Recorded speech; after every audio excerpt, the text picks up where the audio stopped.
Hermanos, me da mucho gusto estar con ustedes, ya con los hermanos, y hay algunos que no han venido, no han llegado. Nos conocemos ya alrededor de hace un año y hemos estado compartiendo en nuestro hogar una vez por semana, con algunas interrupciones por asuntos de viaje, pero ha sido para nosotros de gran bendición, de mucho enriquecimiento, y estamos dispuestos a seguir la voluntad del Señor con los hermanos, con todos los que el Señor quiera agregar en este trabajo.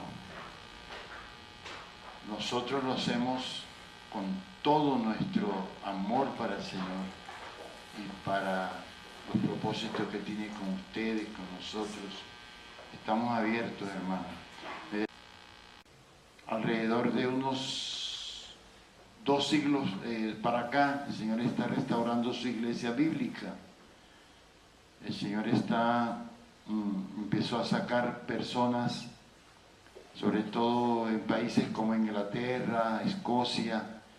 Se reunían hermanos que estaban en diferentes denominaciones, como anglicanos, otros eran presbiterianos, otros eran bautistas, etcétera, y se empezaron a reunir, digamos, como aquí, como en la casa de Armando, en los días de la semana, y el domingo iban a su respectiva reunión dominical de su denominación.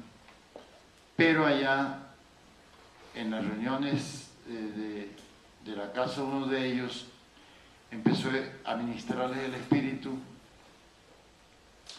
Empezó el Señor a darles revelación de la palabra por el Espíritu, cosa que cuando ellos volvían a su escuela dominical, o como se le llame, ya ellos no recibían ningún alimento, y ellos sentían que por el Espíritu tenían más revelación que los que estaban allá predicando, y no se sentían conformes, de manera que un día, después de X meses, un tiempo después, dijo alguien de ellos, dijo: ay, hermano, yo no quisiera volver, quisiera que nos quedáramos acá. Y entre ellos había hasta obispos. Y dijo uno: ¿tú sientes eso? Y yo también siento lo mismo. Y dijo el otro: yo también, pero no lo había querido decir. Entonces decidieron quedarse en las casas, y claro, lógicamente empezaron a ser perseguidos por las autoridades religiosas de donde ellos salían.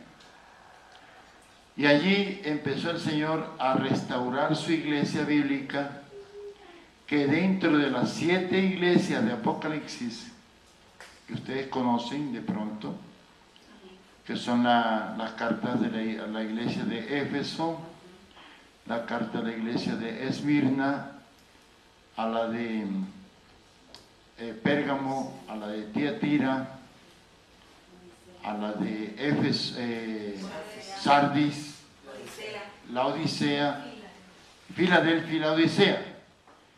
Entonces, cuando uno analiza bien las 7 cartas, se da cuenta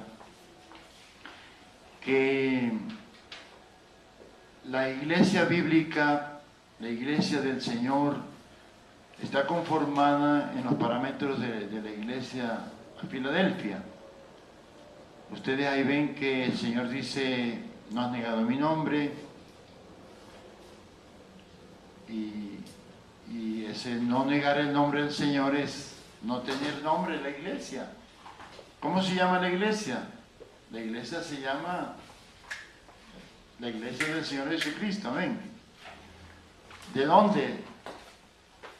Pues de Villavicencio, de Pereira, sí, de Suba. Aquí, como Bogotá es un distrito de 20 localidades o municipios menores, Usted en Suba debe haber una iglesia bíblica, en Teusaquillo otra, en Ciudad Bolívar otra, en Barranquilla, etcétera. Así empezó el Señor a restaurar su iglesia y a restaurar no solamente la iglesia, a restaurar la comunión de los santos, comunión con el Señor y comunión unos con otros, a restaurar el verdadero ministerio de la iglesia.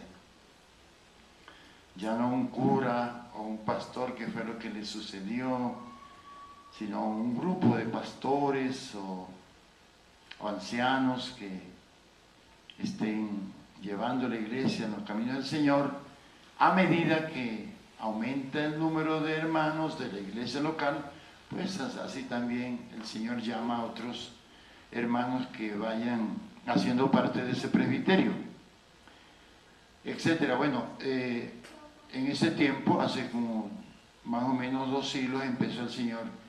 Y yo me acuerdo, hermanos, cuando el Señor me puso a mi cargo aquellos 10 hermanitos, se veían como, el día que nos echaron de donde los curas, se veían como huérfanos. ¿Y ahora qué hacemos?, me decían. Yo decía, no, pues adorar al Señor, ¿qué más vamos a hacer? Pero ¿a dónde, hermano? Y veían el templo católico. Y decía, no, pues en tu casa, en la mía, en la del hermano. Y así empezamos, hermano. Y nos íbamos por allá a un río y allá hacíamos la cena del Señor. Y el Señor se manifestaba, y el Señor empezó a llenar nuestros espíritus de su espíritu, y nos daba lengua, y nos daba visiones, y nos daba profecía, y nos daba de todo. Pero nosotros no sabíamos que el Señor estaba restaurando su iglesia en todo el mundo, hermano. Hay países que la iglesia bíblica, China, hermano, que es un país donde el régimen para el régimen es ilegal tener una religión y menos para el Señor. Hay más de 100 millones de hermanos que se reúnen en las iglesias subterráneas. Nadie sabe que allí, aquí en esta casita del hermano, casota, que el hermano, digamos, hay 500 hermanos, pero 500 ¿cómo? ¿No? Así sentado en el suelo, uno casi uno sobre otro. En China se da eso en este momento. Y hay países, hermanos, que tienen la iglesia sin estar comprometida con ningún nombre.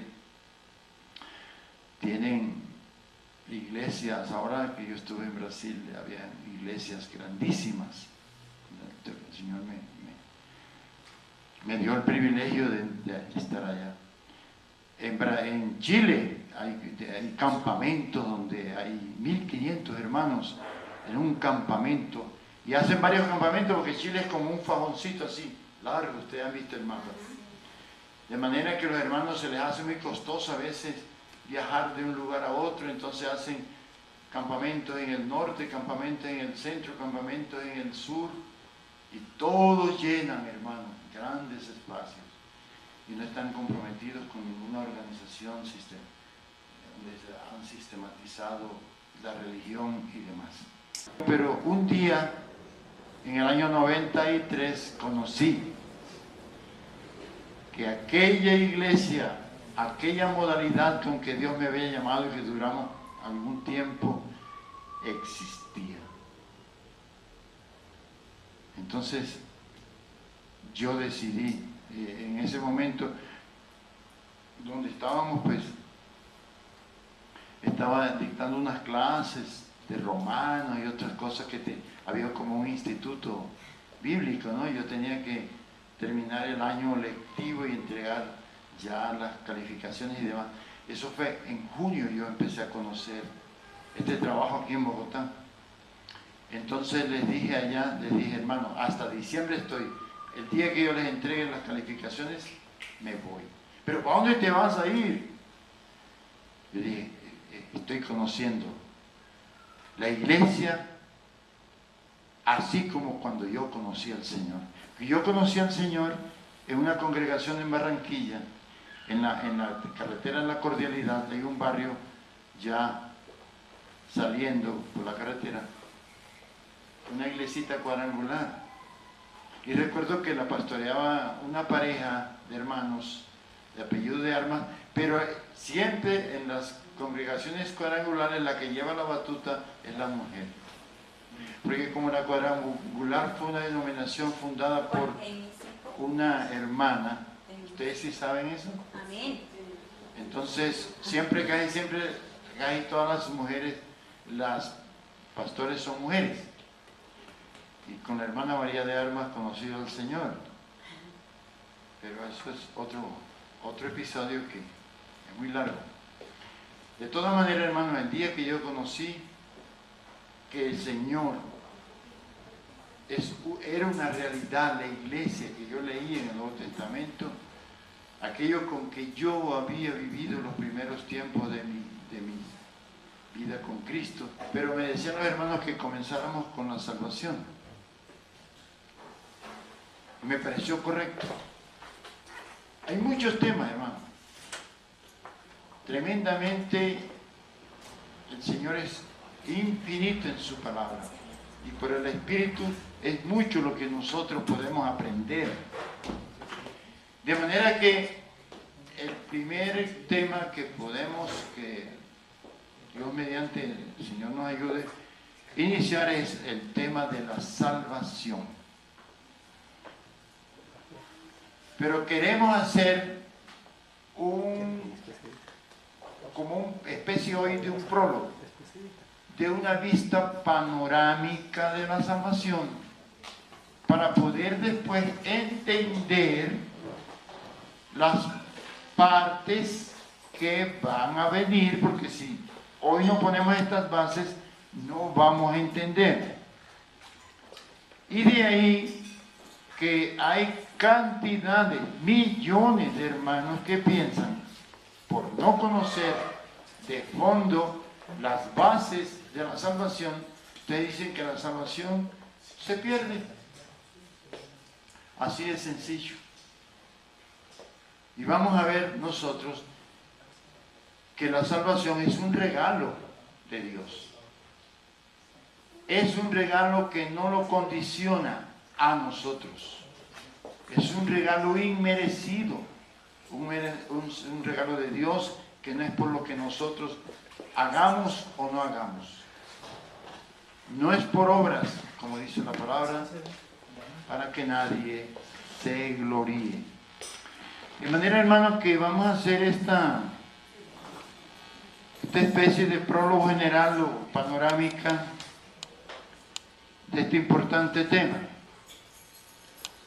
Es un prólogo o panorámica que esperamos que abarque algunos tópicos importantes que después vamos a considerar con más detalles en los próximos días. La salvación que nosotros enseñamos y manejamos no es otra que esa salvación que Dios nos da. Y Dios nos da la salvación a través de su Hijo. El Verbo de Dios se encarna, porque la salvación es un plan eterno de Dios. Es un plan que Dios tiene desde antes de la fundación del mundo, hermano. Todo lo que queremos decir hoy es bastante sencillo. Son bases simples, no complicadas, para que podamos entender esto, que es complicado. La salvación para muchos es complicada, pero a la vez es muy sencilla. Y que el Señor nos revele por su palabra esta aparente paradoja. Entonces nosotros, al referirnos a la salvación, no es otra que la que Dios planeó a través de la encarnación de su Hijo, de su ministerio terrenal, de su muerte en la cruz, de su sepultura y resurrección gloriosa, de haber el Padre haberlo sentado a su diestra en los cielos y haber enviado al Espíritu Santo, al Consolador, para que viniera a morar dentro de nosotros en nuestro espíritu. De manera que nosotros ahora somos morada de Dios en el espíritu. Nosotros ahora somos ese templo de Dios, esa casa de Dios. La iglesia es la casa de Dios. Y cuando nosotros pronunciamos la palabra iglesia, no nos referimos a ninguna denominación en particular, ni la Iglesia Católica, ni las grandes denominaciones, ni la anglicana, ni nada, por muy antiguas y por muchos derechos que quieran tener ante el mundo, no tienen ninguna base bíblica para decir que son la iglesia de Jesucristo. La iglesia de Jesucristo es un cuerpo que no es terrenal. La iglesia de Jesucristo no tiene una jerarquía terrenal. La iglesia de Jesucristo es celestial. La iglesia de Jesucristo está escondida en Cristo Jesús en lugares celestiales, como dice el capítulo 1 de la carta de Pablo a los Efesios. Me llama mucho la atención que cuando en tiempo del emperador Constantino la iglesia empezó a coquetearle al Estado, empezó a unirse al Estado y empezó a hacer acercamientos con la religión del Estado, que era la misma religión babilónica, inmediatamente empezó a descender de los lugares celestiales y empezó a morar en la tierra. Y por eso es que en la carta del Señor a Pérgamo le dice: sé dónde moras, donde tiene su trono Satanás. Ustedes saben que el trono de Satanás es en la tierra y el trono de Cristo es en los cielos. Y la iglesia, la esfera de la iglesia no es la tierra. La esfera de la iglesia es en lugares celestiales, con Cristo Jesús. Aunque estemos aquí, estamos aquí, pero nuestro lugar no es de aquí. Amén, hermano. Amén. Eso tenemos que entenderlo perfectamente para poder nosotros empezar a entender la salvación. Cuando Dios creó al hombre, tenemos que entender, hermano, la constitución. ¿Cómo fue constituido el hombre y cómo fue su caída? ¿En qué consistió la caída del hombre? Y esa complejidad que tiene tanto la formación o creación del hombre como su caída. Eso tenemos que entenderlo. Allá en Génesis, en el capítulo 2, versículo 7, ahí vemos las tres partes en que fue constituido el hombre. Dice, lo voy a leer, que lo tengo aquí a la mano. Dice: entonces Yahvé Dios formó al hombre del polvo de la tierra. Tomó barro y como el escultor más fino hizo el cuerpo del hombre. Luego dice: y sopló en su nariz aliento de vida. Sopló, o sea, le sopló aliento. La palabra aliento, tanto en hebreo como en griego, significa viento, espíritu. En hebreo es ruach y en griego es neuma. Cuando tú dices neuma, es viento. De ahí viene la palabra neumático. ¿Qué tiene un neumático por dentro? Viento, aire. ¿Sí? Entonces una palabra neumático es porque es viento. Y una persona, un creyente neumático es un creyente espiritual. Amén. Entonces Él le sopló su ruaj, su espíritu, su viento, en la nariz. Y dice, y miren cómo dice, y fue el hombre, después que ya Dios le sopló su aliento, su espíritu, dice, y fue el hombre un ser viviente. En el original griego, la palabra vida está en plural, o sea, aliento de vidas. En nuestra traducción de Reina Valera dice vida en singular, pero es vidas. ¿Por qué vidas? Porque el hombre empezó a tener 3 clases de vidas. Cuando el Espíritu de Dios tiene contacto con el cuerpo, inmediatamente se forma un alma viviente. La palabra nefes, alma, nefes, aquí está traducida en Reina Valera dice ser, pero en el original es alma, un ser viviente, un alma viviente. Entonces, está el cuerpo ya formado del barro, le sopla su espíritu, al contacto se forma el alma, o sea, se forma la persona, un ser viviente, se forma el alma, se forma el yo. Amén. Se forma el yo. Yo. Un yo que piensa, un yo que siente, un yo que toma determinaciones. O sea, un yo que tiene una mente, un yo que tiene sentimientos, que puede amar, que puede odiar, que puede ponerse triste, que puede aborrecer. Sí, hay una gama tremenda de sentimientos, que lo digan los psicólogos. Sí. Entonces, lo que piensa y lo que siente, según lo que piensa y lo que siente, así toma determinaciones. Entonces dice el marido, fulana, vamos a tal parte. Dice, no voy. ¿Por qué? Estoy en una amargura terrible. Ese es el alma. Estoy yo. Ese es el yo.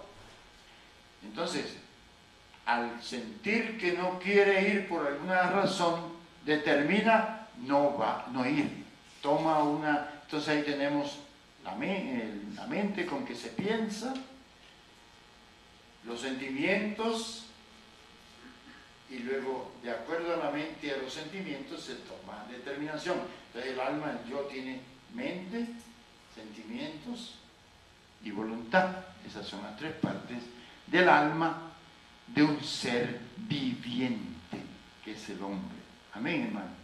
Entonces tenemos, ¿cuántas partes tenemos? Tenemos 3 partes. Tenemos en el hombre un espíritu, que es salido de Dios. Tenemos un alma, que es el yo, y tenemos un cuerpo. Para poder vivir en este mundo físico, tenemos que tener un cuerpo, así de sencillo, con sus sentidos, de la vista, del oído y de todos los sentidos que necesitamos para poder comunicarnos con un mundo físico como este. Pero en ese tiempo había un perfecto nivel y armonía, hermanos, entre esas 3 partes. El espíritu era para morar Dios, para eso el Señor nos dio su espíritu. No hay otra razón para que el hombre tenga espíritu, sino para morar Dios. Así de sencillo. Pero había el espíritu en ese tiempo, cuando Dios y el hombre tenían perfecta comunicación. Entonces, el espíritu era, digamos, el que mandaba. El alma era la que ejecutaba, digamos, la mayordomía, pero quien el presidente era el espíritu, porque el espíritu recibía de Dios, la voluntad de Dios eran dadas al espíritu. El espíritu le ordenaba al alma y el alma entonces le comunicaba al cuerpo y el cuerpo ejecutaba lo que Dios quería, pero en una armonía total. ¿Entendido, hermano? Si uno desconoce si uno desconoce que el hombre está constituido de esas tres partes, es gran cantidad de revelación de Dios que no entiende, no la puede entender. Porque la vida eterna, cuando nosotros, y eso lo vamos a ver después, pero les hago un adelantito. Cuando nosotros conocemos a Jesucristo, ¿de dónde venimos? De la muerte, de la oscuridad, de la ignorancia, no conocemos a Dios. Y el día que conocimos a Dios y recibimos a Jesucristo, ¿dónde lo recibimos? En el Espíritu, porque para eso está el Espíritu. No nos matriculamos nosotros en una religión.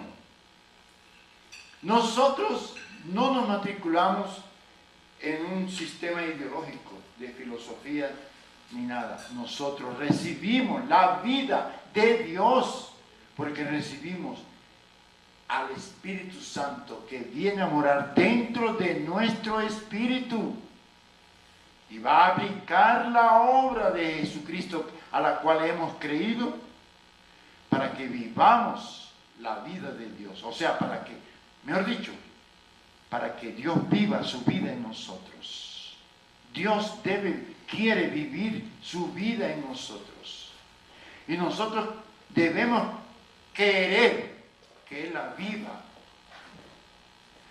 de acuerdo a su soberana voluntad.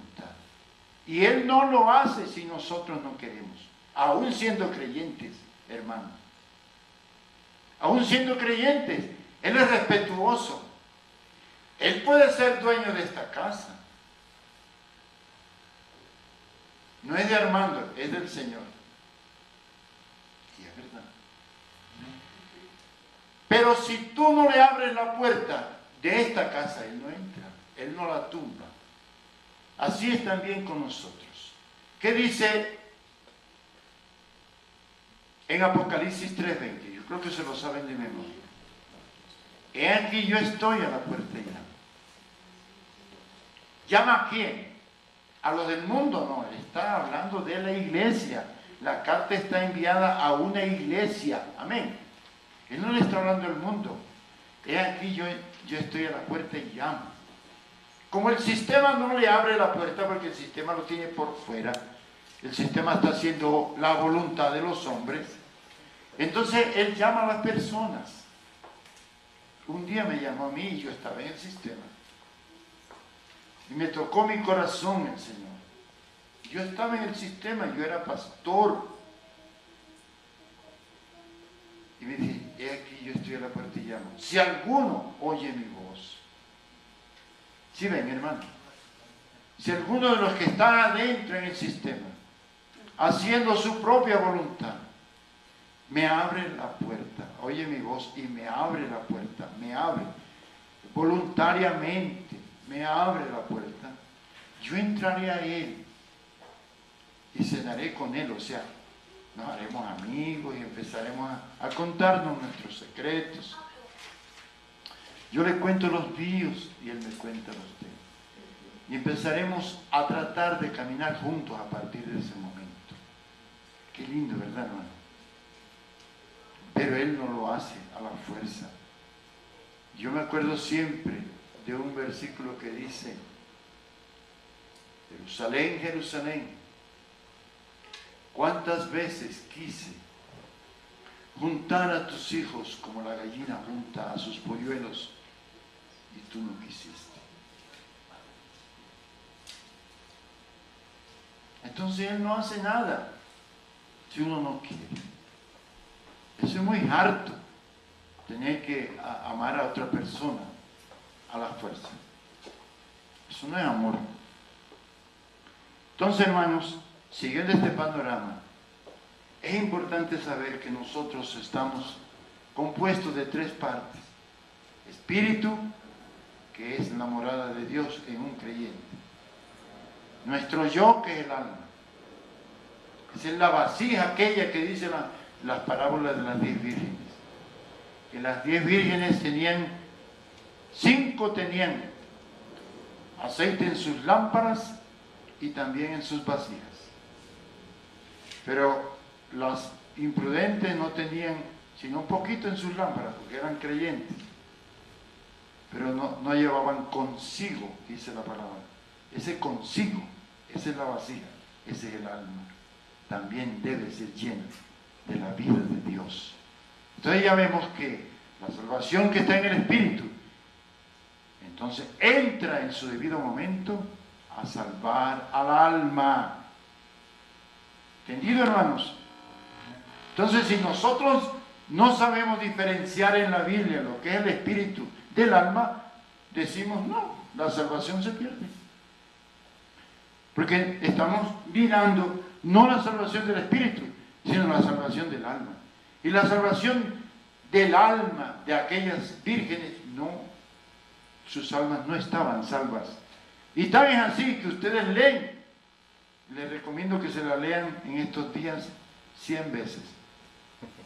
Léanse la parábola y verán que las 5 vírgenes, o sea, la mitad de la iglesia, no va a entrar en las bodas.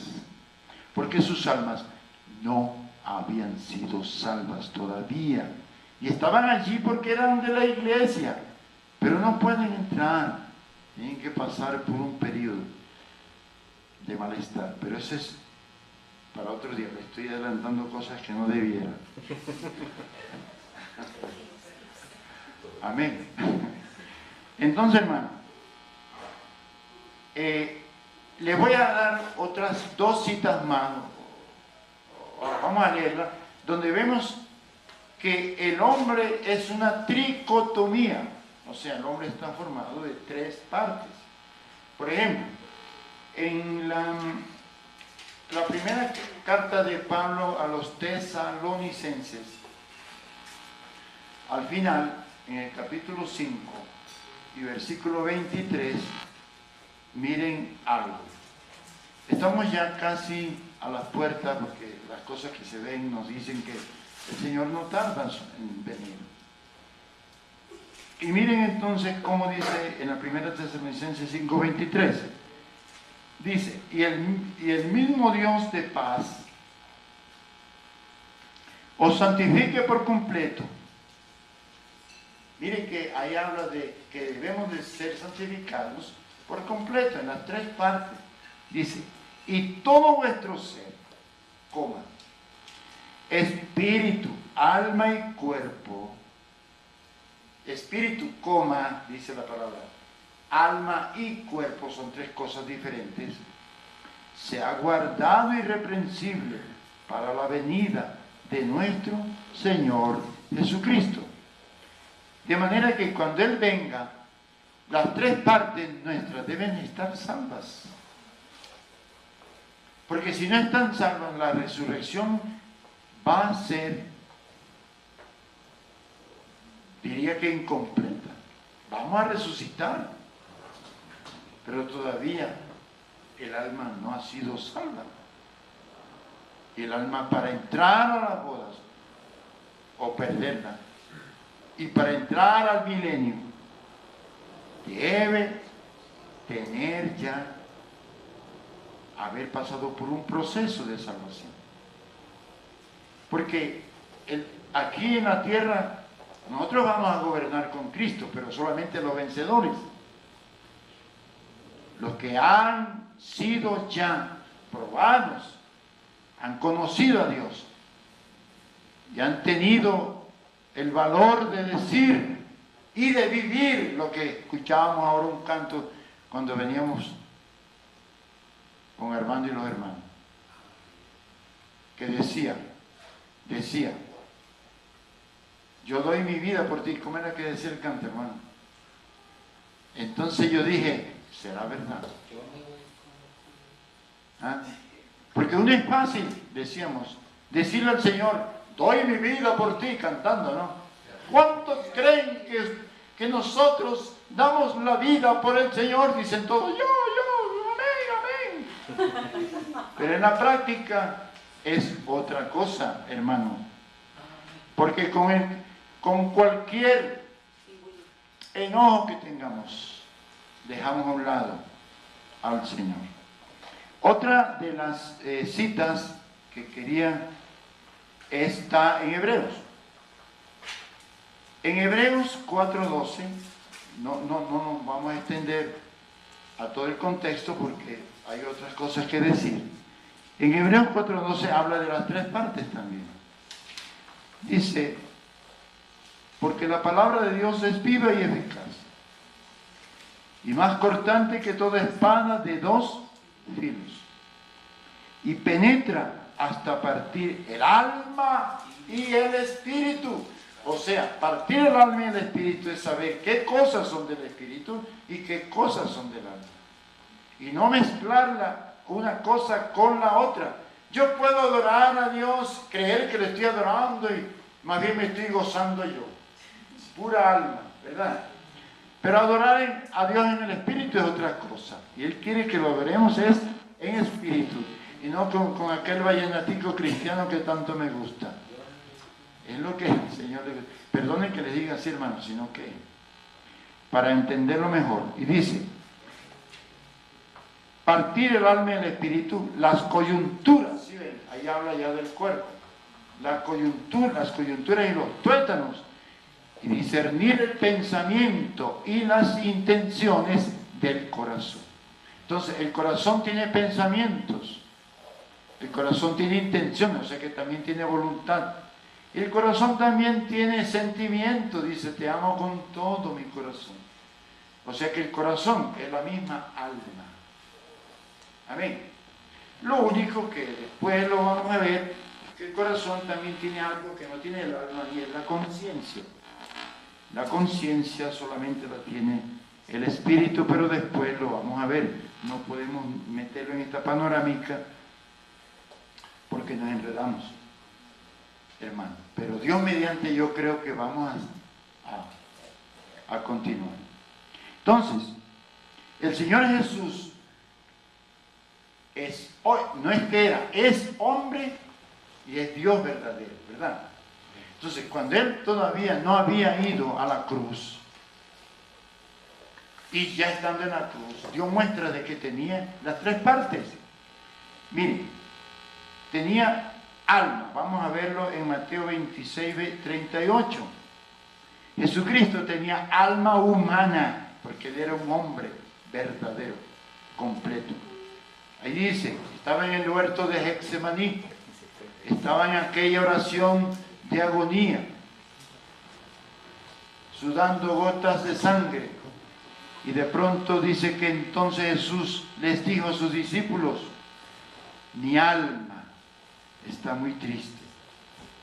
Que el alma tiene sentimiento y la tristeza es un sentimiento. Amén. Mi alma está muy triste hasta la muerte. Quedaos aquí y velad conmigo, o sea, acompáñenme, ustedes que son mis amigos, porque estoy muy triste.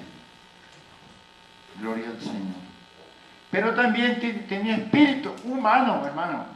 Aparte del Espíritu Santo, Él tenía también un espíritu. Y cuando estaba en la cruz, en Lucas 23:46, el Señor de la gloria en la cruz dice así, Lucas 23:46, dice, entonces Jesús, clamando a gran motivo, Padre, en tus manos encomiendo mi espíritu. No lo dijo, Padre, tu espíritu lo encomiendo, no, mi espíritu. Y está con minúscula, o sea, espíritu humano que tenía el Señor y se lo encomendaba al Padre en su agonía de muerte. Y habiendo dicho esto, expiró. Entonces, vemos, hermano, que el cuerpo, pues, lógicamente que también tenía cuerpo, porque históricamente el Señor tenía cuerpo. Pero sin embargo lo leemos en Juan 2:21 para dar para dar la cita bíblica a esta enseñanza. En Juan 2, 21, él acababa de entrar al templo y desató los animales y volcó las mesas de los cambistas y demás, porque aquello lo tenían como un lugar de comercio. No, yo les digo esto, no porque ellos no podían hacer eso, sí, era un servicio que se le prestaba a todos los que venían de todas partes. Debía haber alguien que le vendiera el animal y le cambiara las monedas. Pero lo que pasa es que ellos tenían allí un lucro, estaban lucrando. Y eso es lo que el Señor no quiere, que uno lucre. Sí, hermano, como se ve hoy en día.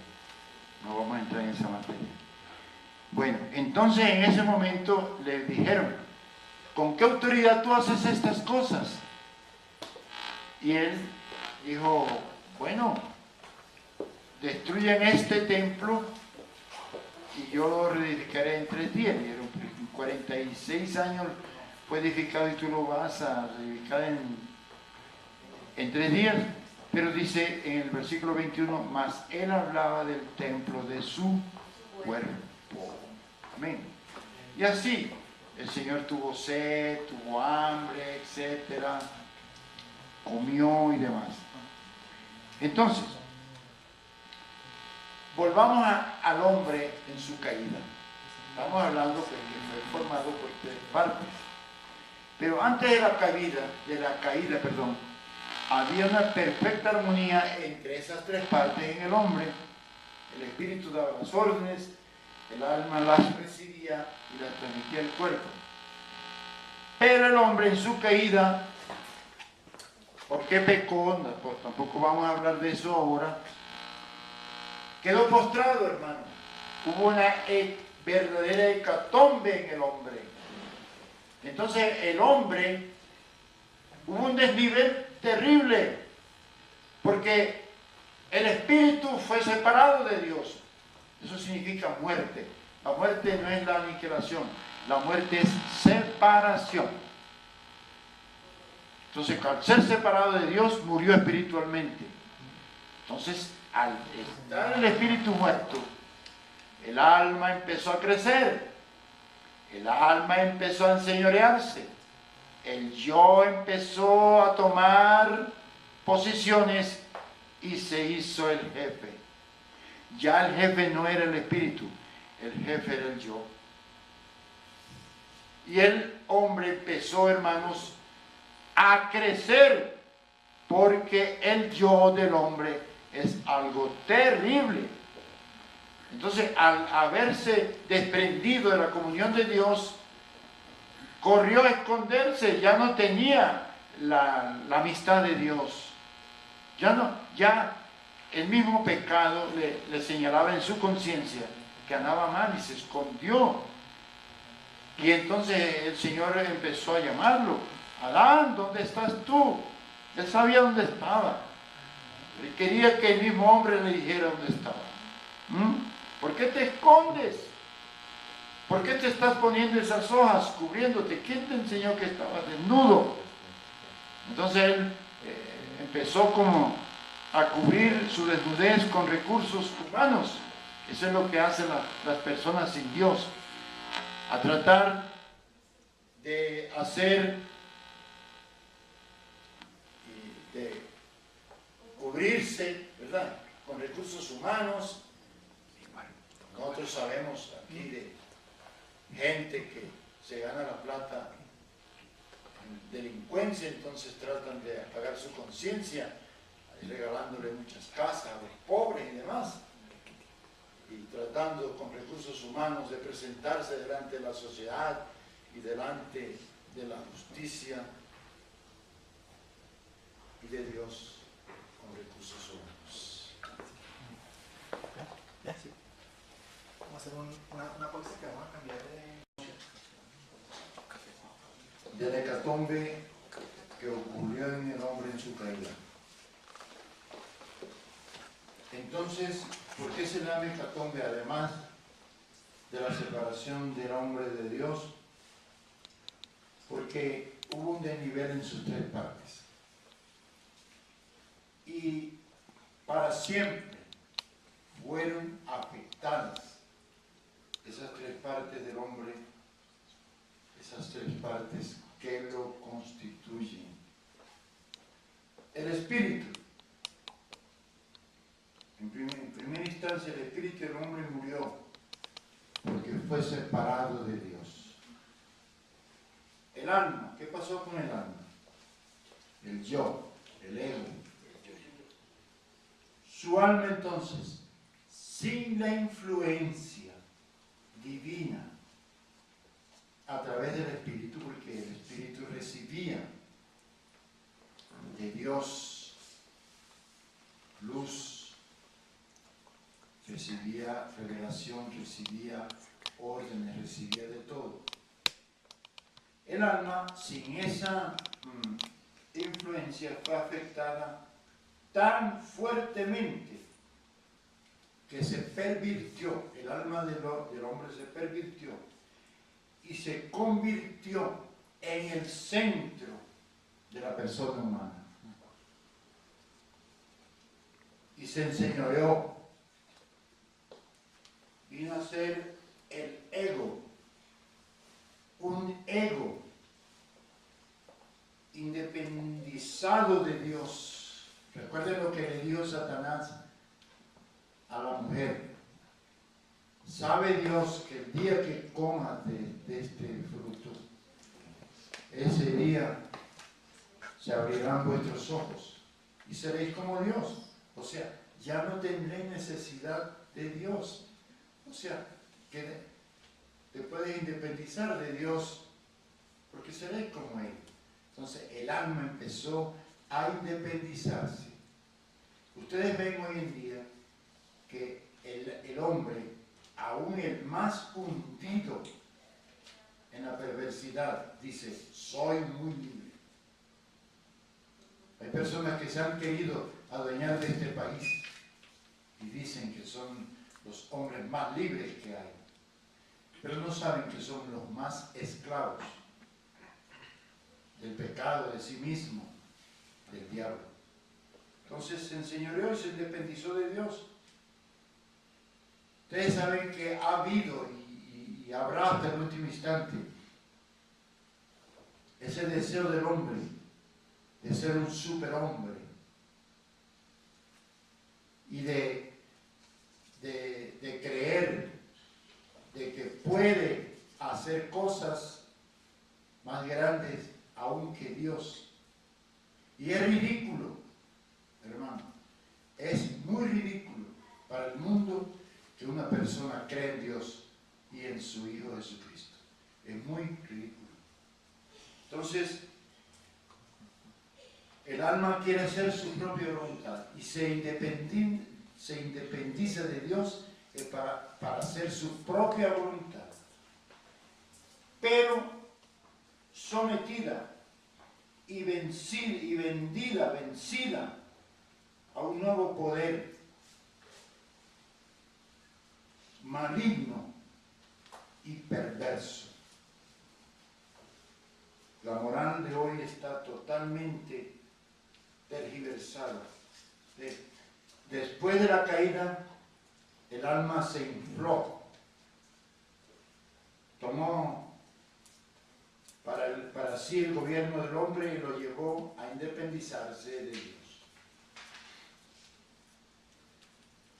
Tengamos en cuenta eso, hermano, para poder nosotros comprender lo de la salvación que ha venido a traernos Dios por su Hijo Jesucristo, que la humanidad está siendo manejada y guiada por las fuerzas perversas del alma. Entonces, ustedes saben lo que dice la palabra. Esas fuerzas están dominadas bajo los deseos perversos de la carne, los deseos de los ojos y la vanagloria de la vida. Son esas tres cosas. Eso encierra todo. Allá en la primera de Juan y en otras partes lo podemos encontrar. Entonces ya vemos lo que le sucedió al espíritu, lo que le sucedió al alma y luego el cuerpo. El cuerpo vino a ser esclavo de la concupiscencia y ya convertido en carne, quedó bajo la total soberanía del pecado. El cuerpo está esclavizado al pecado, esclavizado a la muerte, que mora y opera en sus miembros. De manera que en nosotros, como creyentes aún siendo creyentes, hay una verdadera batalla dentro de nosotros. Hay una batalla. Entonces, ¿cómo opera la salvación de Dios en nosotros?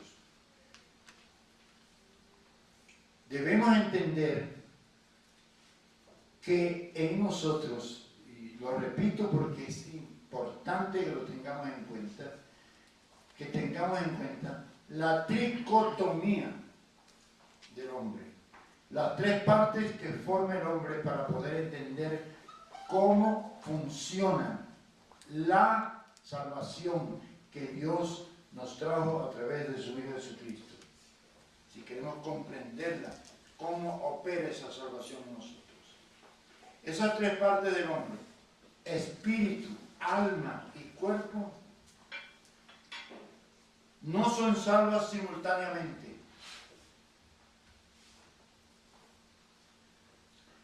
No son salvas simultáneamente, hermano. Tienen su respectivo tiempo de salvación. Un tiempo para el espíritu, otro tiempo para el alma y otro tiempo para el cuerpo. Solamente mencionando la parábola de las 10 vírgenes lo podemos entender. Solamente con mencionar esa parábola. 10 vírgenes, la mitad de ellas eran salvas totalmente. Tenían su lámpara, o sea, su espíritu, porque dice el proverbio que lámpara de Dios es el espíritu del hombre. Entonces su lámpara estaba totalmente llena de aceite, o sea, llena del espíritu. Tenía su alma también llena del espíritu, salva. De manera que andaban con Cristo, habían tomado su cruz. Pero las otras que también eran salvas no tenían sino un poquito de aceite. Entonces nosotros el día que creemos y recibimos el Espíritu, a partir de ese día necesitamos estar buscando la llenura diaria del Espíritu Santo. Recuerden lo que dice en Efesios 5:18. No os embriaguéis con vino, en lo cual hay disolución. Sed más bien llenos del Espíritu. Significa que no estamos llenos, sino que hay que buscar esa llenura. Pero para ser llenos debemos de cumplir ciertos requisitos, que hoy no los vamos a ver. Hermanos, nosotros oramos al Señor que tengamos la oportunidad de analizar a través de estas exposiciones de la palabra de Dios y de este plan de salvación lo que estamos hoy apenas comenzando a dar una panorámica, porque esto tiene sus detalles y que es importante que los conozcamos, hermano. Este complejo problema en que se vio envuelto el hombre cuando pecó no se resuelve con un simple perdón. Sí, es verdad. Si nosotros nos arrepentimos, Dios nos perdona. Pero eso no es todo. Si así fuera, yo creo que si nosotros por pecar perdemos la salvación, pues ya la iglesia no existiría. O al menos que hubiera un juego. Hoy peco, pido perdón, Dios me perdona, entonces ya tengo salvación. Entonces, vuelvo a pecar, pierdo la salvación. Ese juego no lo enseña la palabra de Dios. Los hijos de Dios somos pecadores, porque hay pecadores, pero también hay santos pecadores, porque todos nosotros somos pecadores, porque todavía hay un hombre viejo que está dentro de nosotros, hermano, y que no ha salido de nosotros. Entonces, la salvación no dependería de Dios, dependería de nosotros mismos. Eso sería grave que la salvación dependiera de nosotros. Porque ¿quién puede salvarse a sí mismo, hermano? La salvación es de Dios. Y nosotros estamos aquí reunidos esta noche por la misericordia de Dios. Porque la salvación viene de Él, no de nosotros. Ningún hombre le interesa, hermano, a Dios. Nosotros recibimos la revelación del Hijo de Dios por la misericordia del Señor. Entonces, esto lo vamos viendo y repetimos ciertas cosas porque necesitamos manejar mejor esto. Nuestra naturaleza fue afectada profundamente y fue tan profundamente afectada que esto ya no solo se refiere a las cosas malas que hacemos, a los pecados. Sí hacemos cosas malas, es verdad, pero no solamente se refiere a las cosas malas que hacemos. Hay algo más profundo y es a lo malo que somos en nosotros mismos. ¿Sí ven? Una cosa es las cosas malas que hacemos, los pecados, pero hay algo en nosotros que se llama una fuerza interior que se llama pecado, que está ahí. Porque los pecados, nosotros, si confesamos nuestros pecados, dice en la primera de Juan, Él es fiel y justo para perdonar nuestros pecados, limpiarnos de toda maldad, pero sigue habiendo en nosotros una fuerza, una ley interna que se llama pecado. Es una ley y las leyes se cumplen. Hay una ley de la gravedad. Tira una piedra arriba, a ver si se va a quedar dando vuelta en el aire. Se viene porque hay una ley que se llama gravedad que la atrae y cae otra vez la piedra. Pero entonces los ingenieros y científicos se han inventado leyes que contrarrestan la ley de la gravedad y entonces pueden elevarse los aviones en los aires. Están con una fuerza superior contrarrestando la ley de la gravedad, porque la ley de la gravedad inmediatamente llamaría y atraería al avión que se caiga. Entonces, debido a que nuestra naturaleza fue profundamente afectada, nuestra naturaleza fue llevada al mal, en nosotros se libra una verdadera batalla en nuestro interior. Y quiero leerla en Romanos 7, es para que nosotros podamos entender, hermano, que en nuestro interior hay todavía un hombre viejo, una fuerza que nos hace pecar. Allá en Romanos 7, leamos rápidamente los versículos 15 al 21. Dice Pablo, porque lo que hago no lo entiendo, pues no hago lo que quiero, sino lo que aborrezco, eso hago. Y si lo que no quiero, esto hago, apruebo que la ley es buena, de manera que ya no soy yo quien hace aquello, sino el pecado que mora en mí. ¿Sí ven? Pecado en singular, no en plural, sino el pecado que mora en mí. Y yo sé que en mí, esto es, en mi carne, no mora el bien, porque el querer el bien está en mí, pero no el hacerlo. Porque no hago el bien que quiero, sino el mal que no quiero, eso hago. Y si hago lo que no quiero, ya no lo hago yo, sino el pecado que mora en mí. En nosotros, que he escuchado ciertas corrientes religiosas que dicen que ya el creyente no peca. Aquí dice que sí peca. Y la palabra de Dios dice en la primera de Juan que el que diga que no peca está mintiendo y hace a la palabra mentirosa. Nosotros sí pecamos. Lo que no ponemos en práctica el pecado. En el mundo sí lo tenemos por práctica. Ahora no lo practicamos. Pero con un mero pensamiento se puede pecar, hermano. Entonces, hay una ley, así como hay la ley en la naturaleza de la fuerza de la gravedad, hay una ley en nosotros que se llama la ley del pecado y de la muerte. Eso lo heredamos de Adán. Es un poder malévolo que no sale de nosotros con un simple perdón. Esa ley no va a salir de nosotros. Es una poderosa ley. Repito, la ley del pecado y de la muerte. ¿Qué hace Dios?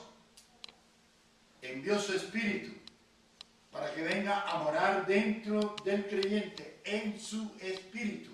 Miren, ¿por qué repetimos esto? Porque la salvación comienza por el Espíritu, no por el alma. Por eso dice, y yo les doy vida eterna.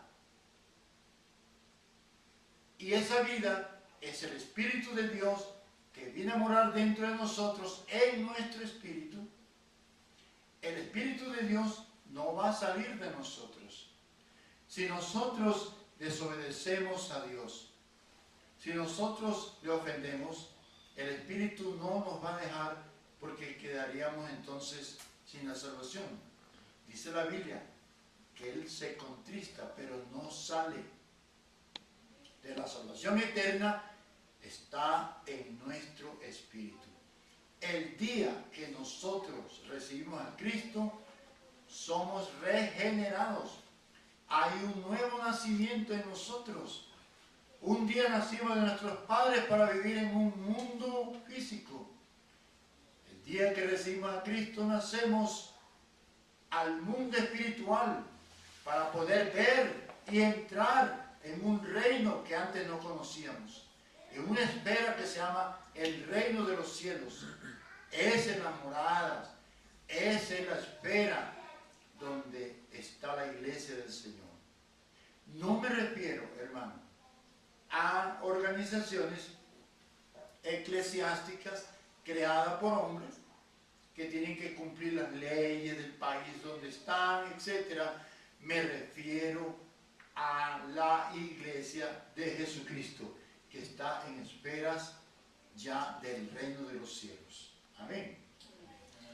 Porque una cosa, a mí me han preguntado, entonces nosotros, como dicen, se valen de un versículo que está en Romano, tenemos que obedecer las leyes de aquí de Colombia, tenemos que obedecerlas porque somos, sí, hay que obedecerlas, pero a título personal. Yo como ciudadano de un país que se llama Colombia, obedezco la ley de Colombia siempre y cuando no vaya en contravía con las leyes del Señor.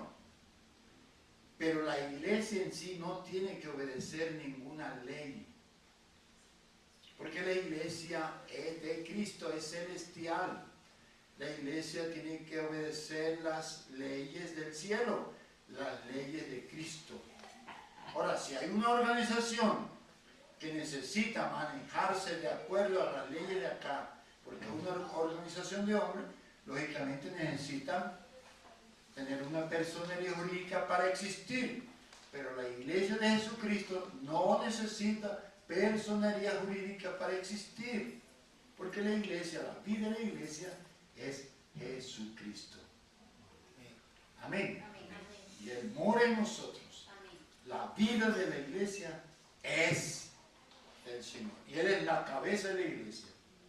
De manera que nosotros, como iglesia, no tenemos que obedecer leyes terrenales. Entonces, la ley del Espíritu de vida en Cristo es la que nos trae a nosotros a contrarrestar una ley que está en nosotros.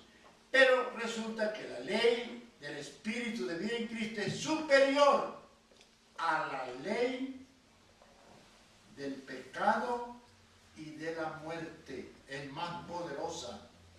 Y por eso es que nosotros tenemos esa herramienta, hermano. Como el mal está dentro de nosotros, es necesario que venga a morar dentro de nosotros un poder, una ley del pecado y de la muerte, que es superior a la ley del Espíritu de vida en Cristo. Es necesario que esa ley de vida en Cristo venga a nosotros por el Espíritu Santo a nuestro espíritu. Es importante que tengamos eso bien claro para poder entender cómo es la salvación de Dios. La salvación de Dios viene y principia en el Espíritu. Pero hay un yo que hoy conocemos al Señor y ayer éramos mentirosos. Ayer éramos engañadores. Ayer éramos fornicarios. Ayer éramos etcétera, etcétera, etcétera. ¿Hoy ya no lo somos? Claro que sí, hermano. Porque el alma, el yo está enterito. Sí, miren, entonces no tendría razón de ser cuando el Señor le dijo a sus discípulos: el que quiera venir en pos de mí, andar conmigo, dar el testimonio mío, etcétera, niéguese a sí mismo. No tendría razón, porque ya ellos serían perfectos. ¿Entendido, hermano? Pero ellos tienen que negarse el yo, echar a hacer un trabajo completo para expulsar ese yo. O sea, no que el yo se vaya del todo, sino empezar a desarmarlo y a botar toda la basura que el yo es. Empezar a destronarlo. Empezar a hacer un trabajo de limpieza para ir entrando entonces a reemplazar con lo que Dios es. Cristo morando en nosotros debe crecer. Y por eso es que dice en Gálatas 5:22, habla de un fruto. Dice, no es fruto de nosotros, dice fruto del Espíritu. El fruto de un Espíritu de Dios que ha crecido en ti y está morando en ti y se refleja a través de ti. Amén. Ya no eres tú yo, porque nosotros podemos, a mí no me da la gana de hacer tal cosa y tal otra, pero cuando ya el Espíritu empieza, ha dado muestra de que hay una llenura, de que la voluntad de Dios se hace en esa persona, entonces empieza a salir ese fruto del Espíritu, no de nosotros. Entonces hay amor, hay paciencia, hay gozo, hay fe, hay templanza, hay bondad. Son 9 las facetas de un mismo Espíritu. Aleluya. Entonces, le doy la cita que está en Romanos 8:2. Porque la ley del Espíritu de vida en Cristo Jesús me ha librado, ¿sí ven? Me ha librado de la ley del pecado y de la muerte. No soy yo. De hoy en adelante voy a ser bueno. No, nadie puede pretender a ser bueno. Bueno es Dios en nosotros. Él sí es la bondad en nosotros. De manera que todos nacimos afectados para muerte.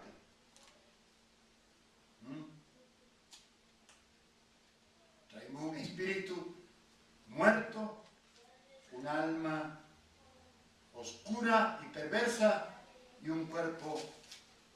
lleno de concupiscencia. Eso es lo que es el hombre. La vida de Dios es la que nos va a transformar. Pero ¿cómo opera en nosotros esa ley de vida en Cristo? Esa ley, hermano, que recibimos cuando creímos en el Señor, la recibimos, opera por la obra de Cristo en la cruz y en la resurrección del Señor. No hay otra forma de que opere. Cuando una persona, ponle cuidado, cuando una persona cree en el Señor y recibe la vida del Señor en su espíritu, el Espíritu Santo en mi espíritu, el espíritu que estaba muerto recibe vida, entonces lo que está muerto y tiene vida resucita. Entonces empieza a ver en la persona, ahora viviendo aquí en esta tierra, una vida de resurrección. Dice en Colosenses, lo pueden leer en el capítulo 3, allí lo dice que si habéis resucitado con Cristo, amén. Ahí lo dice, hermano. Esa parte no es que vamos a resucitar cuando Él venga. Ya debe haber en nosotros una vida de resurrección ahora mismo. Antes no veíamos. Ahora sí podemos ver las cosas que Dios ve, si es que andamos en una vida de resurrección. No andamos en una cultura evangélica. Andamos en una vida de resurrección que es algo totalmente diferente. Esta ley, lógicamente, no se puede ni comprar ni vender.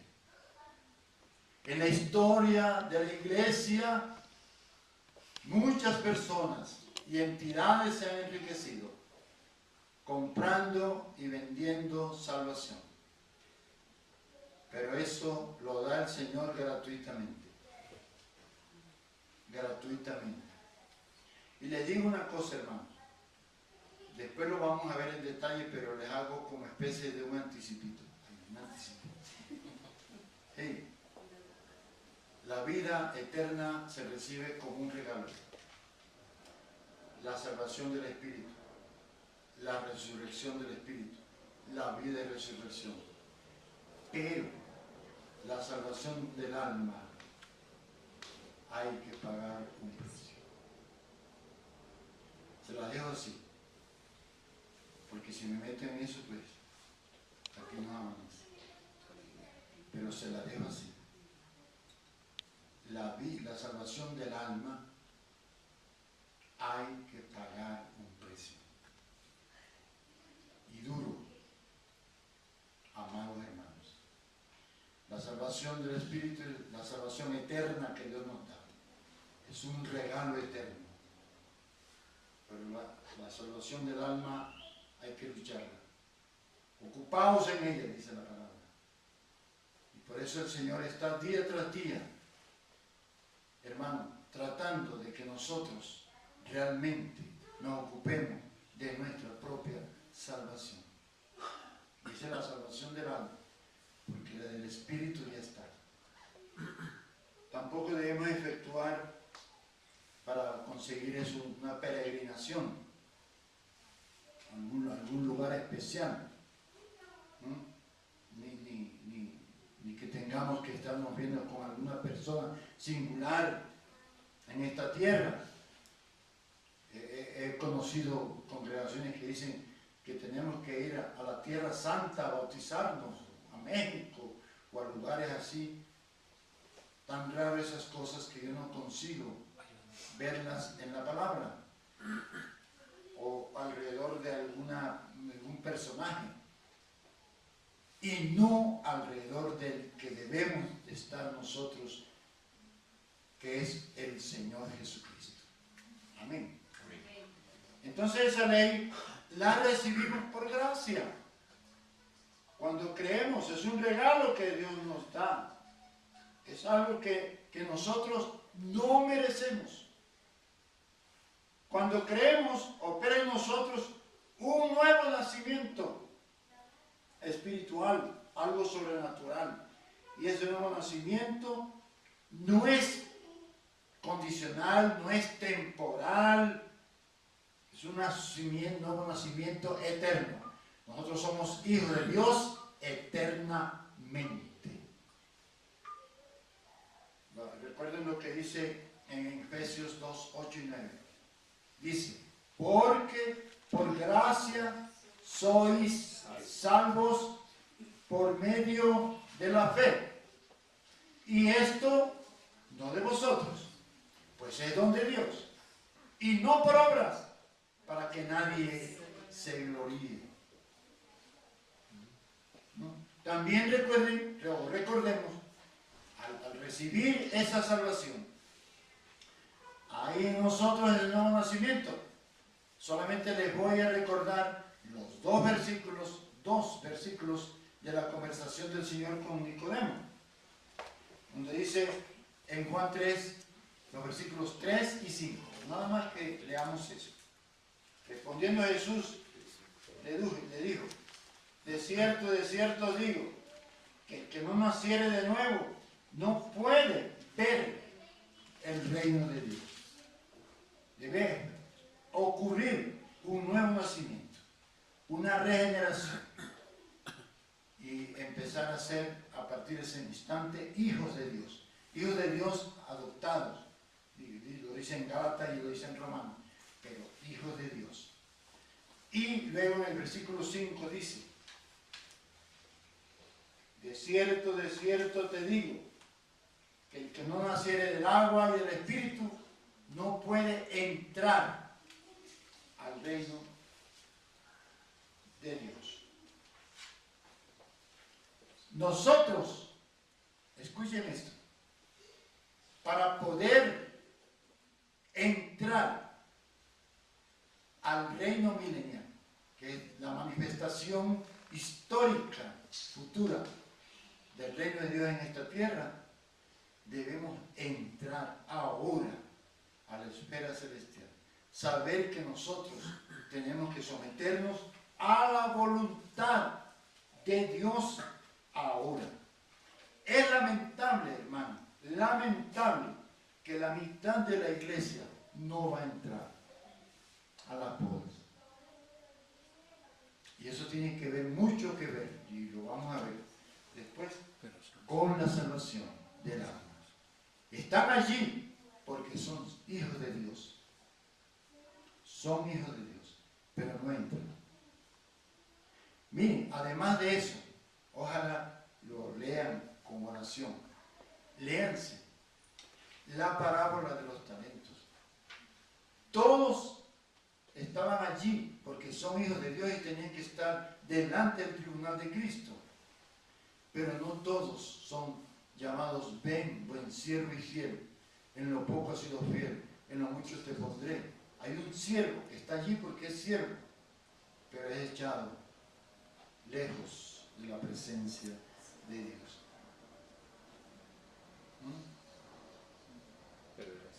Eso se los dejo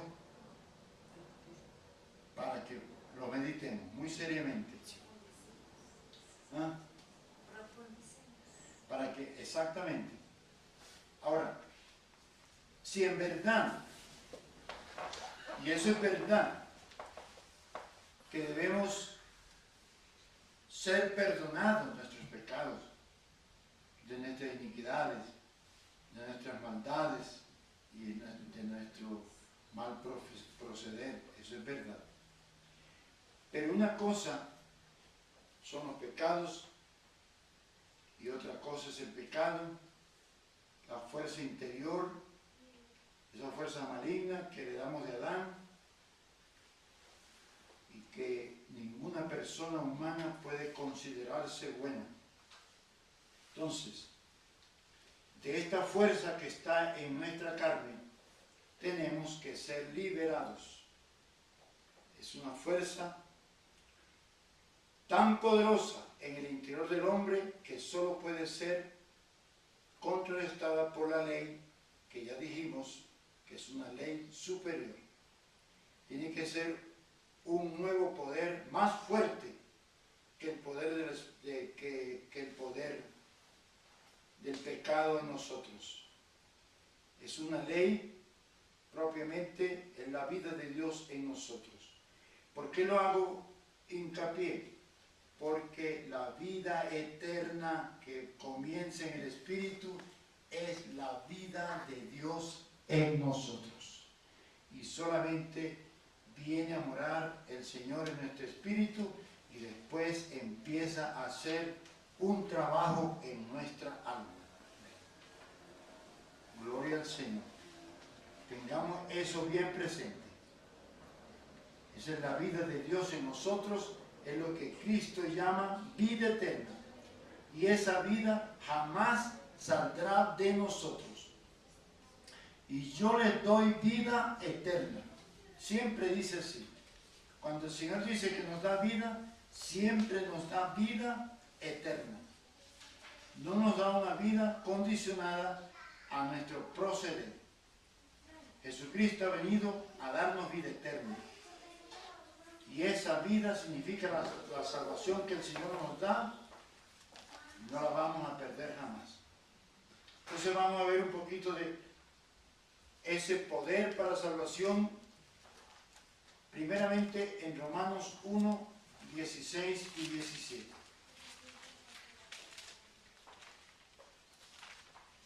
Dice, Romanos 1, porque no me avergüenzo del Evangelio, porque es poder de Dios para salvación.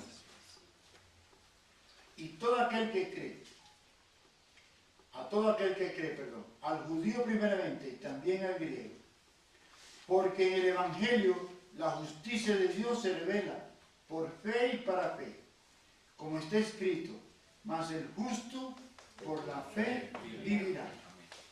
Entonces nosotros recibimos la vida eterna por fe y recibimos un poder que nos libera, hermanos, nos libera ese poder de la muerte eterna. La salvación no consiste solamente en que nosotros no vayamos al infierno. Eso es, la salvación apenas es una puerta. Porque dicen, pues ya no voy al infierno. O como dicen, algunos dicen, pues murió confesado. Sí, ya no va al infierno. Pero la salvación nuestra es apenas la puerta, el inicio de lo que nosotros vamos a hacer, de lo que nosotros vamos a emprender con Dios, de lo que Dios quiere hacer a través de nosotros. Donde nosotros estemos, allí estará la iglesia, el cuerpo de Cristo. Él es la cabeza. Nosotros somos el cuerpo de Cristo. De manera donde esté la cabeza, estará su cuerpo. Y el Señor tiene muchos propósitos, además con la iglesia.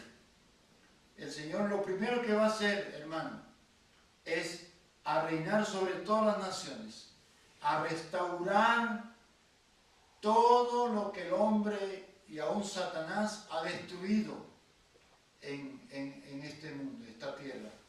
Él va a restablecer las cosas. Él va a restablecer con un gobierno de justicia, con un gobierno de equidad, con un gobierno, claro, que al comienzo le toca duro.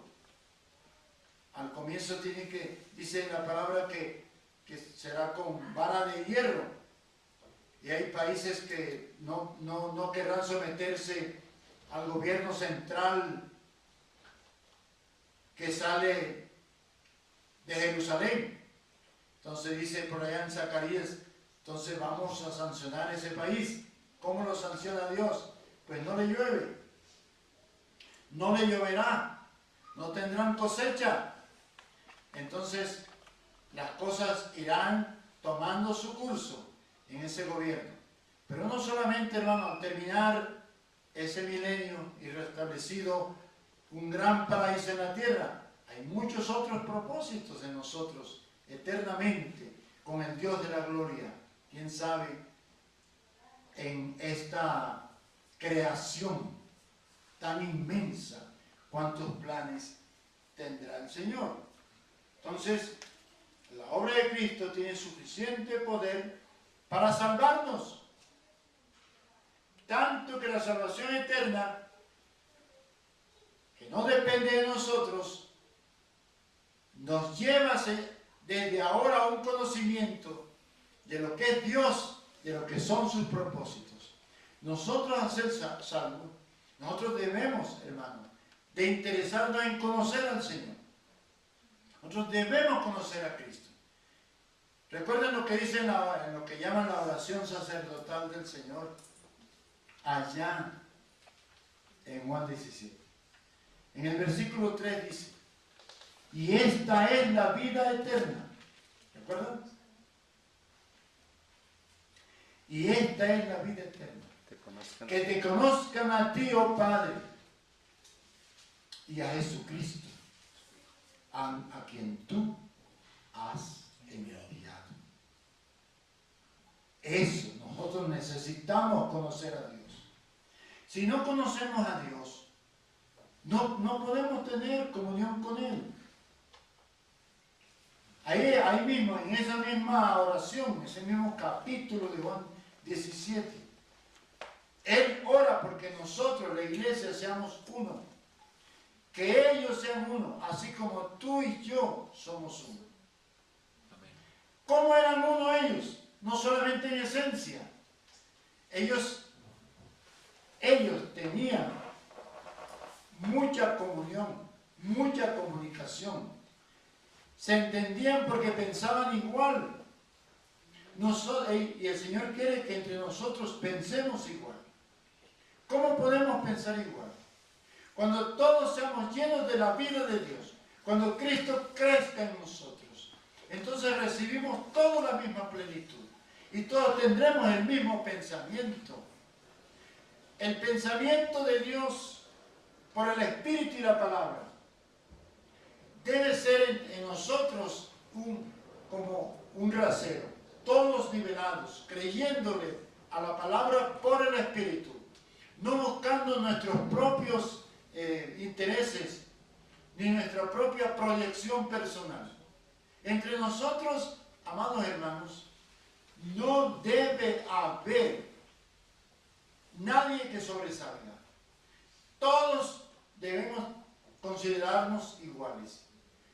Si yo pienso que tú tienes al Señor Jesucristo, yo debo considerar, dicen Filipenses, a ti como a superior, por cuanto tú eres morada de Cristo. Si yo te considero a ti y a los demás como superiores a mí, yo no me estoy proyectando para nada en mi vida personal. Y eso debemos nosotros manejarlo. Entonces yo creo que vamos entendiendo acerca de esta salvación. La salvación eterna no se basa, ni se fundamenta, ni se origina en las obras de los hombres. Si así fuera, nadie sería salvo, porque nadie hace lo bueno. Dice en Romanos 3 que no hace lo bueno ni siquiera uno. Ahí está citando varios salmos y parte del Antiguo Testamento. Dice, no hay quien haga lo bueno. A todas, a una. Dice que todos tienen veneno en su boca. Todos los hombres, todas las mujeres necesitan salvación. No porque sean buenos, sino precisamente porque somos malos, necesitamos la salvación. Y una vez salvos, nosotros entonces necesitamos que el Señor nos ayude, hermano, a salvar nuestra propia alma. Es un propósito de Dios. Él quiere, hermano, que nosotros empecemos, ya que hemos alcanzado por la misericordia del Señor, ha llegado a nosotros la salvación, que nosotros empecemos a considerar que hay un yo que negar, que hay un alma que salvar, que hay un trabajo que hacer con el Señor de la edificación del cuerpo de Cristo. Recuerden, allá en Efesios 4, ustedes tal vez lo han leído, cuando habla de esos 5 ministerios que habla ahí, ¿recuerdan? Que dice que Dios dio unos regalos, Dios dio dones a los hombres. O sea, Dios regaló a la iglesia apóstoles. No que ellos, o sea, no es lo contrario. Dios impuso apóstoles que estuvieran por encima de la iglesia y evangelistas. No.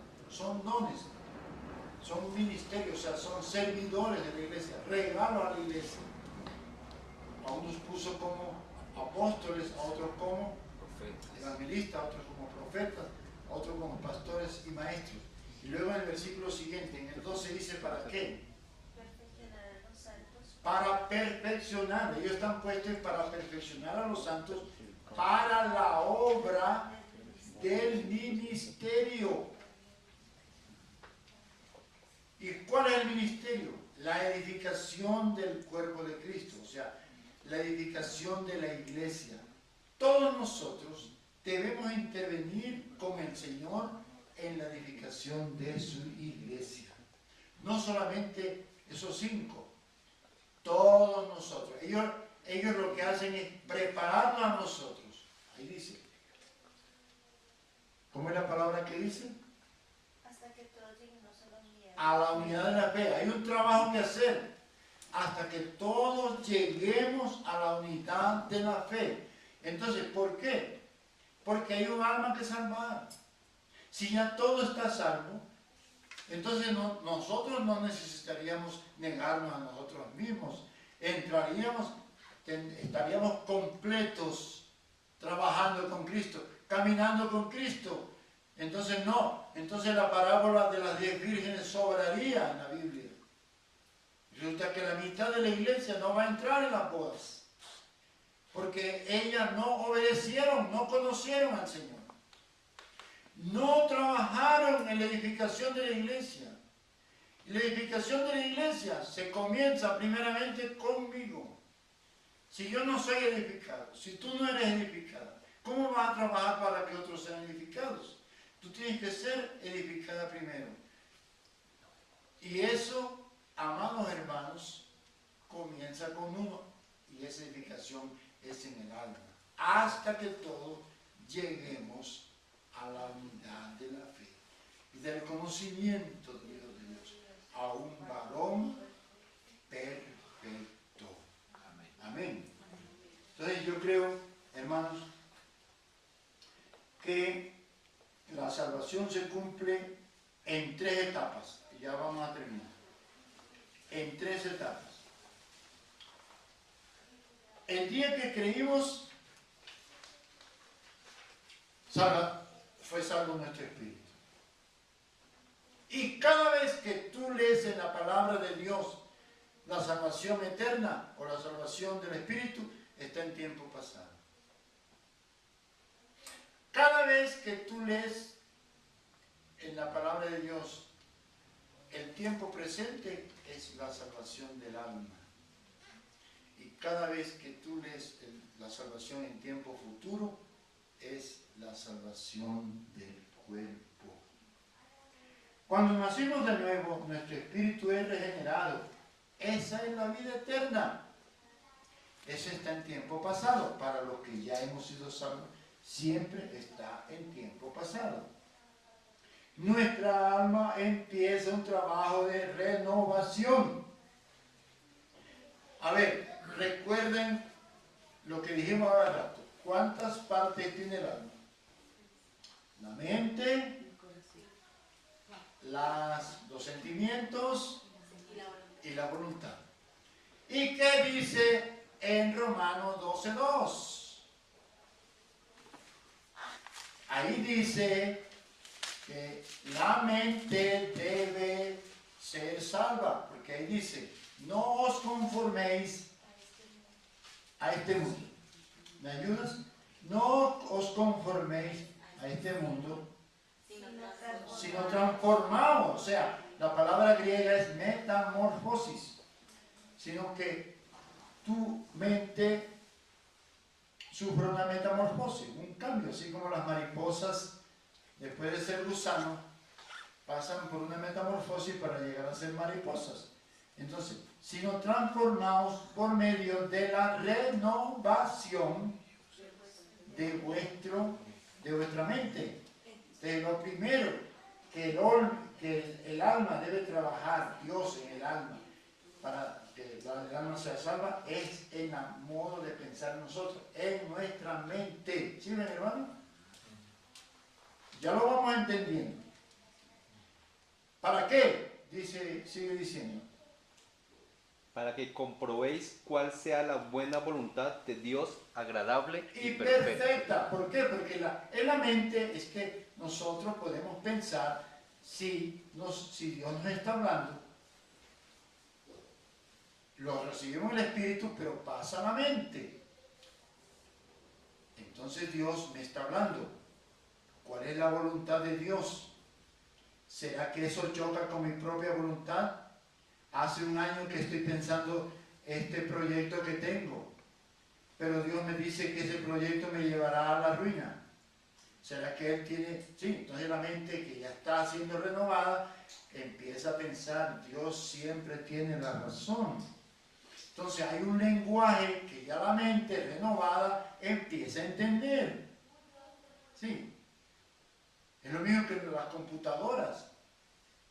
Las computadoras son las que pueden interpretar ciertos códigos. Si no hay computadora no se puede. Entonces, es una computadora renovada por el Espíritu para que empiece a recibir los códigos de Dios que vienen del Espíritu de Dios. Sí. Entonces la mente empieza a ponerse de acuerdo a un lenguaje que antes no entendía, a entenderlo, la voluntad de Dios, y Dios me quiere hablar, y ahora sí lo entiendo.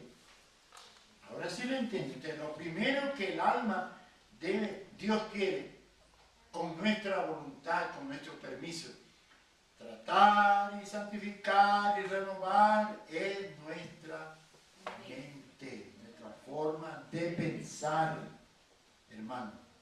Ahí está.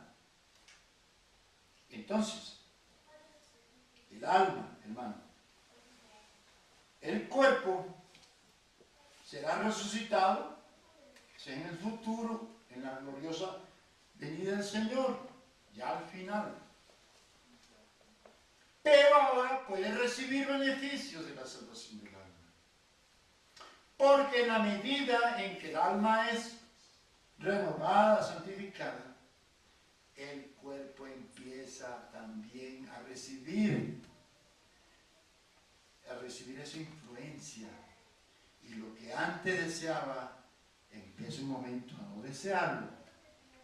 Empieza un momento en que entonces aborrecemos lo que antes amábamos y empezamos a amar lo que antes de pronto aborrecíamos, como nos contaba el hermanito Armando Relatino. Gloria a Dios. Bueno, miren, entonces, vamos a ver unos verbos que se refieren, digamos, a la salvación del Espíritu. Vamos en Tito, ya vamos a terminar, vamos a Tito 3:5. A Tito 3:5. Dice, nos salvó. ¿Sí ven que el verbo está en tiempo pasado? Nos salvó. No por obra de justicia que nosotros hubiéramos hecho, sino por su misericordia, por el lavamiento de la regeneración, ahí está el nuevo nacimiento, y por la renovación en el Espíritu Santo. Aquí también tenemos partecita de la salvación del alma, que es renovación. Entonces, todas las citas que se refieren a la salvación del alma se hallan en tiempo presente. Vamos a dar, aunque sea una, a ustedes como tarea, le vamos a dar, a ver qué tanto cumplen esta tarea, buscar todas las citas que puedan, que se refieren a la salvación del alma, que es en tiempo presente. ¿Ya? Terminemos. Hermanos, miren como dice en Filipenses 2:12. Dice, por tanto, amados míos, como siempre habéis obedecido, no como en mi presencia solamente, sino mucho más ahora en mi ausencia, ocupaos en vuestra salvación con temor y temblor. Filipenses 2:12, sí. En Filipenses 2:12.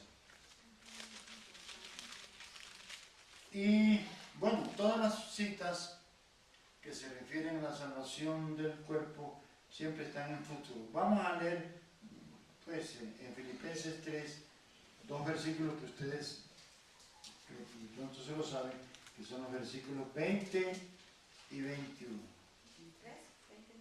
Filipenses 3, los versículos 20 y 21.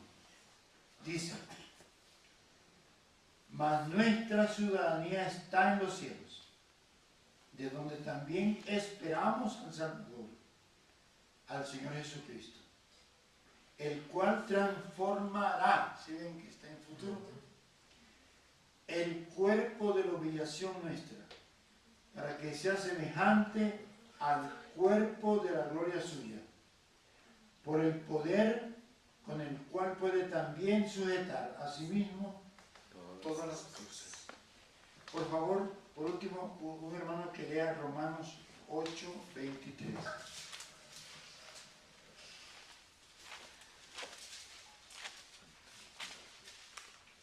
Amén.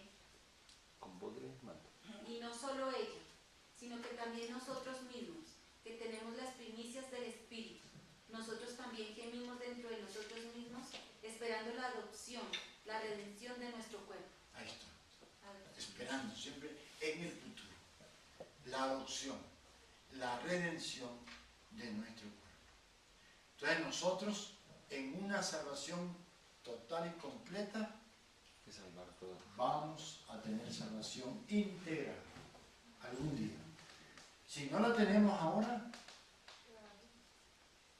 nosotros algún día la tendremos. En la resurrección. En la resurrección debemos tener, hermanos.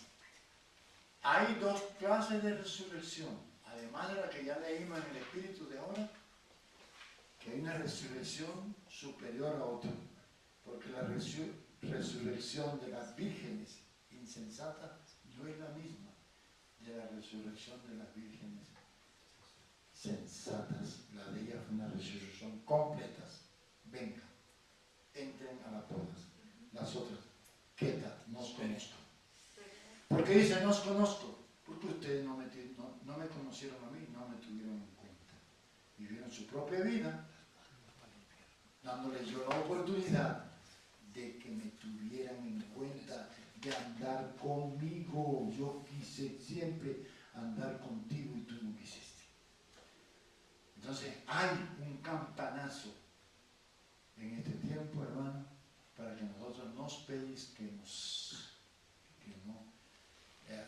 Me gustó mucho esa versión en portugués de la Biblia, que no le dice vírgenes imprudentes, sino locas. Dice vírgenes locas. Porque es una locura, hermano, no obedecer a Dios. Que si no tenga misericordia y nos ayude.